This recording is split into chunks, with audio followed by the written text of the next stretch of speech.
सवाल मेरा ये है कि आपने कहा कि फौज 29 नवंबर के बाद सियासत से अलहदा हो चुकी है।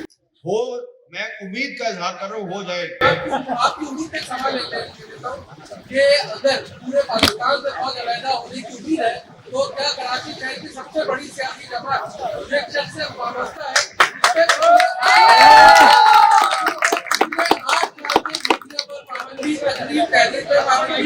आपके आइन के आर्टिकल 17 से लेकर 36 तक जिसमें freedom of speech, freedom of expression, freedom of writing सब पे अहलियत है कि वो पाबंदी माफी के बाद हटाई जा सकती है। तो एक जानिब इमरान खान साहब इदारों के सरबराहान में देने की तजवीज़ करते हैं, उसके बाद उनको सरकारी प्रोटोकॉल मिलता है और यहाँ पे एक शख्स माफी मांग रहा है, तो ये दो कौमी नजरिया।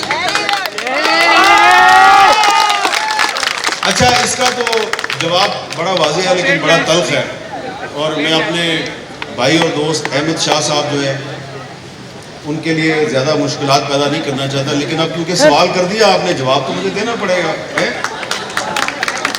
आपने कहा इमरान खान, समझ आ गई मुझे, और दूसरे साहब का आपने नाम नहीं लिया।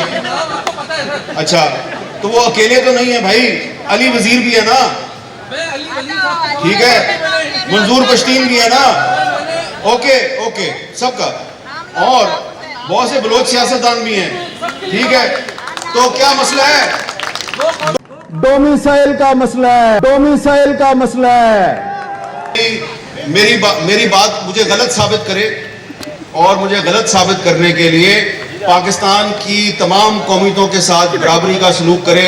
ऐसा नहीं होना चाहिए कि एक सियासतदान जिसका डोमिसाइल पंजाब का है वो आपको जो मर्जी कहे तो वो आपका फिर भी लाडला रहे, और जो सियासतदान जो है उनका डोमिसाइल दूसरे सूबों का है उनकी छोटी छोटी बातों को बुनियाद बना के आप उन पर पाबंदियां लगा दें।